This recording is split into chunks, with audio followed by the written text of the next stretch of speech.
Assalamualaikum warahmatullahi wabarakatuh. Salam dan bahagia Bapak dan Ibu guru hebat.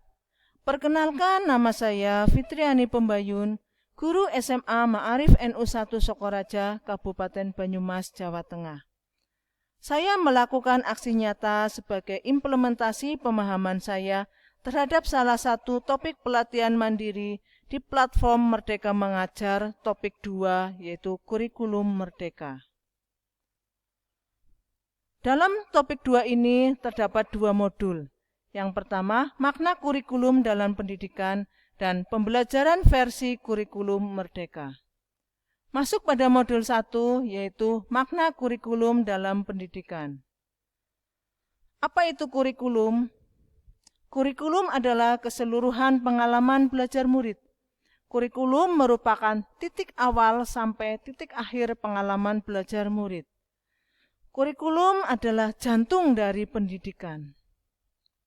Ada 4 komponen dalam kurikulum, yaitu tujuan, konten atau isi, metode atau cara, dan evaluasi. Komponen di atas digunakan untuk mendesain kurikulum dan pembelajaran berdasarkan kebutuhan murid, mulai dari kompetensi apa yang akan dimiliki murid sampai proyeksi masa depan dan bagaimana cara mewujudkan atau mencapai kompetensi tersebut. Apa fungsi dari kurikulum? Fungsi kurikulum bagi guru adalah untuk memandu dalam proses belajar murid. Peran dan fungsi kurikulum yang pertama, mewariskan nilai dan budaya masyarakat yang relevan dengan masa kini. Kedua, mengembangkan sesuatu yang dibutuhkan murid saat ini dan masa depan. Yang ketiga, menilai dan memilih sesuatu yang relevan atau kontekstual sebagai kontrol sosial. Bagaimana kurikulum yang baik itu? Kurikulum yang baik adalah kurikulum yang sesuai dengan zamannya, sehingga kita harus melakukan adaptasi sesuai konteks dan karakteristik murid. Murid-murid kita yang beragam suku, budaya, bahasa, adat istiadat, dan agama harus menjadi pijakan awal pengembangan kurikulum, sehingga kurikulum dapat digunakan sesuai dengan konteks di mana satuan pendidikan itu berada.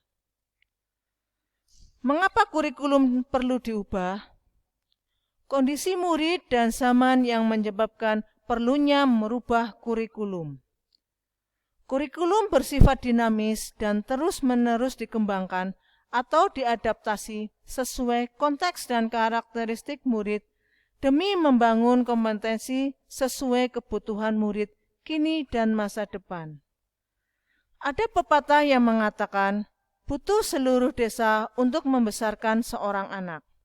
Maknanya, perlu peran orang tua, masyarakat, dan sekolah dalam mewujudkan kurikulum yang berpihak pada murid. Mengapa kurikulum perlu diadaptasi? Konteks satuan pendidikan yang beragam membuat banyak hal tidak mudah diimplementasikan di kelas. Kita perlu melihat di mana sekolah kita berada. Apakah di tepi pantai, di tengah perkebunan, atau di tengah perkotaan. Keadaan sekolah yang berbeda-beda dan murid yang berbeda-beda yang membuat kurikulum dari pemerintah pusat harus melalui proses adaptasi terlebih dahulu. Apa sajakah kerangka dasar kurikulum itu? Kerangka dasar kurikulum yang pertama, tujuan pendidikan nasional, profil pelajar Pancasila, struktur kurikulum, prinsip pembelajaran dan asesmen, dan capaian pembelajaran. Keanekaragaman latar belakang dan kemampuan murid merupakan tolak ukur adaptasi kurikulum operasional pendidikan guna memastikan setiap murid berkembang sesuai dengan zamannya. Apa sajakah komponen operasional satuan pendidikan? Komponen operasional satuan pendidikan yaitu karakteristik satuan pendidikan, visi, misi, dan tujuan.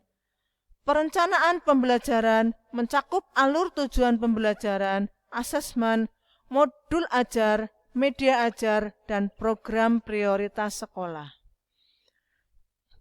Pengorganisasian pembelajaran mencakup muatan kurikulum, beban ajar, program intrakurikuler, ekstrakurikuler, dan proyek penguatan profil pelajar Pancasila. Yang terakhir, sistem pendampingan, evaluasi, dan pengembangan profesional. Bagaimanakah prinsip pengembangan kurikulum operasional satuan pendidikan? 5 prinsip pengembangan kurikulum operasional satuan pendidikan. Yang pertama, berpusat pada murid, kontekstual, esensial, akuntabel, dan melibatkan berbagai pemangku kepentingan. Modul 2, pembelajaran versi kurikulum merdeka. Prinsip umum pembelajaran bertujuan agar kita mampu memahami konsep dan prinsip dasar pembelajaran yang berpihak kepada murid. Apa sajakah prinsip-prinsip pembelajaran yang berpihak kepada murid? 5 prinsip pembelajaran dengan paradigma baru yang dapat diperankan oleh satuan pendidikan dan guru untuk mendukung proses pembelajaran yang berkualitas. 1. Mempertimbangkan kebutuhan capaian belajar murid saat ini. Pembelajaran dirancang dan dilaksanakan dengan mempertimbangkan capaian setiap murid, yaitu kebutuhan belajar dan perkembangannya. Harapannya, perbedaan kompetensi dan potensi setiap murid dapat difasilitasi sehingga murid mendapatkan hak belajarnya dengan baik. 2. Membangun kapasitas belajar murid menjadi pembelajar sepanjang hayat. Murid mempunyai fisik, mental, dan pikiran yang akan terus tumbuh dan berkembang. Murid mengetahui apa yang dipelajari, mengelola tantangan, dan melakukan refleksi atas pengalaman belajarnya. 3. Mendukung perkembangan kognitif dan karakter murid. Keseimbangan kognitif dan emosional menjadi penting bagi murid untuk menumbuhkan budi pekerti murid. 4. Menyesuaikan konteks kehidupan murid. Murid tumbuh dan berkembang berdasarkan konteks kebudayaan di sekitarnya. 5. Mengarah pada masa depan yang berkelanjutan. Dengan 5 prinsip pembelajaran paradigma baru tersebut, guru dan satuan pendidikan diharapkan dapat menciptakan lingkungan pembelajaran yang mendukung beragamnya kebutuhan bakat, minat, dan potensi murid. Capaian pembelajaran. Apakah capaian pembelajaran itu?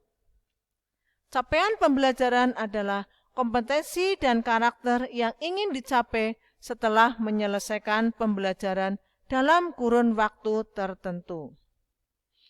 Capaian pembelajaran dirancang berdasarkan fase, bukan per tahun. 1 fase antara 1 sampai 3 tahun. Capaian pembelajaran setiap fase memuat kompetensi murid yang ingin dicapai di akhir fase tersebut.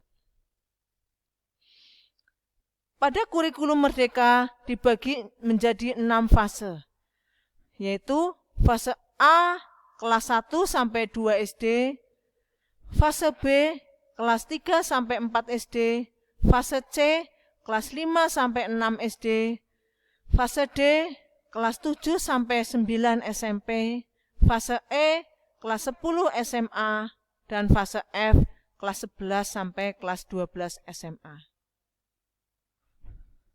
Capaian pembelajaran memuat 2 hal utama, yaitu kompetensi inti dan konten esensial. Capaian pembelajaran disusun berdasarkan tahap perkembangan murid. Kompetensi-kompetensi pada capaian pembelajaran diturunkan menjadi tujuan pembelajaran yang tersusun sebagai sebuah alur 1 fase yang disebut alur tujuan pembelajaran. Profil pelajar Pancasila. Dalam kurikulum merdeka, struktur kurikulum dibagi menjadi dua kegiatan pembelajaran utama, yaitu pembelajaran reguler dan proyek penguatan profil pelajar Pancasila. Profil pelajar Pancasila menggambarkan karakteristik pelajar yang diharapkan akan terbangun seiring dengan perkembangan dan kemajuan proses pendidikan setiap individu. Profil pelajar Pancasila merupakan karakter dan kompetensi yang menjadi fokus sistem pendidikan nasional. Profil pelajar Pancasila dijabarkan dalam 6 dimensi, yaitu beriman bertakwa kepada Tuhan Yang Maha Esa dan berakhlak mulia, mandiri, bernalar kritis, kreatif, bergotong royong, dan berbineka tunggal ika. Keenam dimensi ini harus dibangun terus-menerus secara konsisten sejak fase PAUD sampai di akhir fase F. Struktur pembelajaran dengan paradigma baru. Pembelajaran dengan paradigma baru adalah pembelajaran sepanjang hayat yang sesuai dengan profil pelajar Pancasila. Bagaimana pelaksanaannya? Berbagai kegiatan dapat dilakukan untuk membantu murid mencapai kompetensi yang diharapkan. Rancanglah kegiatan yang menarik, membangun rasa ingin tahu murid, dan dihubungkan dengan kehidupan atau lingkungan sekitarnya sehingga bermakna. Apa saja yang dapat dilakukan untuk membantu murid dalam mengumpulkan informasi dari lingkungan nyata? Contohnya membawa murid ke halaman sekolah untuk belajar tentang tanah dan alam. Atau membawa murid ke pasar untuk wawancara dengan pedagang dan pembeli. Apa saja perubahan utama pada struktur pembelajaran kali ini? Pada jenjang PAUD, murid akan belajar melalui kegiatan bermain yang mencakup antara literasi, numerisasi, agama, moral, dan lain-lain. Pada jenjang SD, mata pelajaran IPA dan IPS dilebur menjadi IPAS, didasarkan pada perkembangan bahwa anak usia SD masih berpikir konkret, sederhana, holistik, dan komprehensif. Pada jenjang SMP, mapel informatika menjadi mapel wajib. Pada jenjang SMA, murid lebih dipersiapkan kepada minat yang menunjang pilihan pendidikan pada jenjang berikutnya, sehingga mapel dibagi menjadi mapel utama dan program peminatan. Kurikulum Merdeka memuat 3 isi, yaitu intrakurikuler, ekstrakurikuler, dan program penguatan profil pelajar Pancasila. Intrakurikuler berisi mata pelajaran dan muatan tambahan seperti muatan lokal. Ekstrakurikuler merupakan kegiatan yang dilakukan sesuai dengan kurikulum prototipe yang pelaksanaannya dapat dikembangkan oleh satuan pendidikan. Kemudian, program penguatan profil pelajar Pancasila memuat pembelajaran proyek. Apa itu pembelajaran proyek?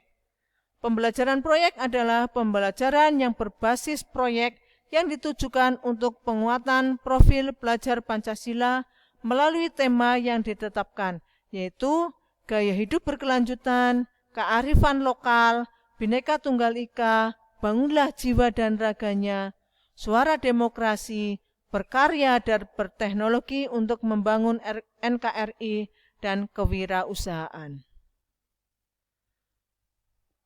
Sekian pemaparan pemahaman saya tentang kurikulum Merdeka. Semoga bermanfaat. Terima kasih. Wassalamualaikum warahmatullahi wabarakatuh.